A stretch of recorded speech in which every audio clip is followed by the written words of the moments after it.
Okay, and three don'ts. Three don'ts. Don't commit halfway. Don't be wishy-washy, I guess is another way to say it. Don't try to ride two horses at one time. You end up falling off both. It doesn't work. Make a commitment to one and then ride as fast as you can. And one other don't be lazy like the world's laziest networker. I don't know. I Okay, didn't spend much time on that list. thanks for the plug. Now, do you build with meetings? I know at New Skin you did meetings, or are you doing more just staying home? I think one of the things that we failed to mention, you're kind of a modest guy this way, is I know that you're a single dad and you have a 2-year-old. So I know that you'd shared with me previously that you're looking for something you could do 100% from home. So that's kind of been a transition for you. Yeah, well, I don't know if modest is the right word. Maybe more like embarrassed that I'm a single dad. I mean, it's obviously not the place that you want to be, but it's a situation where doing meetings over the phone, over the internet is great. It's taking advantage of technology. I love that. If we'd had it 15 years ago, 20 years ago, we would have done it then. Instead, we had hotels and venues, a lot of meetings in homes, and that's the way that we had to do it because we couldn't do it. Here I am talking to you. How far away are we? 8,000 miles Yeah, away. yeah. And you're in Hawaii. I'm in D.C. That's pretty far away. We just couldn't do it way back when. Today, we have the ability. I tell people in the time it takes you to get in the car and drive to meet with somebody, you could do 3 more meetings. So, why wouldn't you use that technology? And, of course, it's always great to get together face to face, enjoy each other's company, and get to know each other even better in person. There's no replacing that, but I don't think you need to do that to get your organization rolled out and in place initially. Over the first 90 days of my last company, to crank it up to over $30,000 in my third month, I did 0 meetings. When people said to me, hey, let's meet over lunch, I said, hey, you can eat all the food you want while I talk to you over the internet. It's not a problem, or the phone, either one. Oh, the internet offers some really cool advantages. Obviously, you've been able to leverage them, but it also creates some challenges. Most notably, in my experience, an unrealistic idea of what it takes to build a large self-perpetuating organization and how long it'll take. What's your opinion of that? Do you think that people feel that way? Do you think people get an unrealistic idea of what it's going to take with all the stuff that's out there online? Yeah, no question about it. I mean, we all, I'm included in that. We all have unrealistic expectations. You want to bring on 2 people, and then you want one of them to go make you $1 million. I mean, it's human nature. We would love it to be easier than it is. Reality is, you got to go out there and talk to a lot of people. But here's also reality: if you talk to 3 or 4 new people a day, over a year, you're talking to 1,000 new people. Right. And last time I checked, if you talk to 1,000 people about anything, you're going to make a lot of money. I mean, 1,000 people hearing about a coat hanger, you're going to find some buyers. Yeah, my mentor told me if I talked to 1,000 people, I'd sponsor a few just because they felt sorry for me. I think that's how it started. That True or was it. true or false? Okay, and you can tell us why you feel that way. Just like any occupation, if we're going to be successful, we need to learn some new skills. True, absolutely. And you're learning every day in this business. I mean, you find someone who's got all the answers in this, they're retired. And they've probably forgotten more than they knew when they were working hard.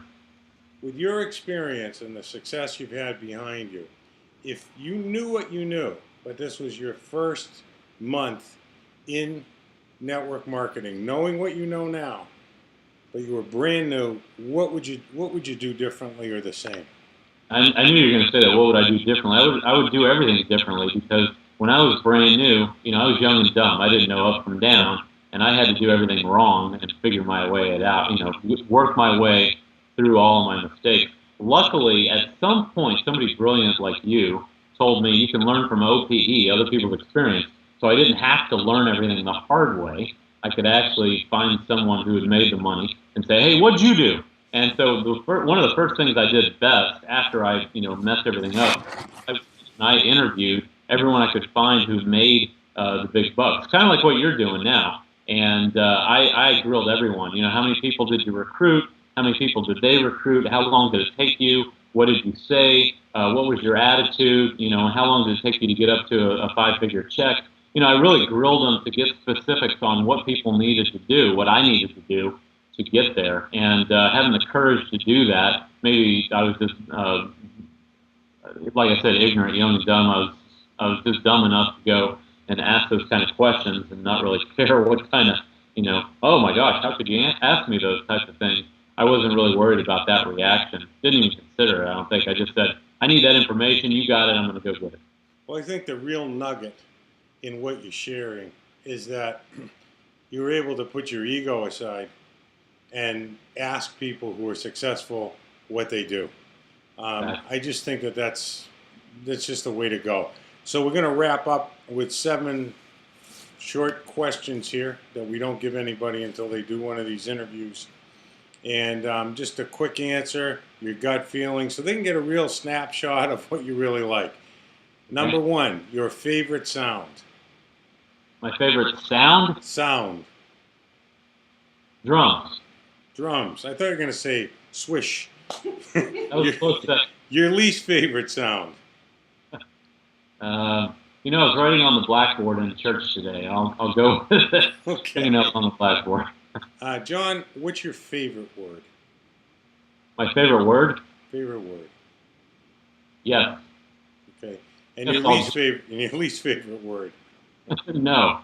Well, I know you got a 2-year-old. You're going to hear no a lot. I'm hearing no all day now. You're Actually, all my favorite word is I'll try. Other than network marketing, is there what other occupation would you like to try if you couldn't do this? Sportscaster. Yeah. I'd say pro player, but I don't think that's realistic. And what occupation would you not like to try? Well, I've already done it. That would be military. Luckily, I didn't get called to a time of war, so that would done getting all serious on you. That would be, you know, reality is there. A lot of guys aren't returning home, and they don't get paid nearly what their, you know, risk is on their lives. Right.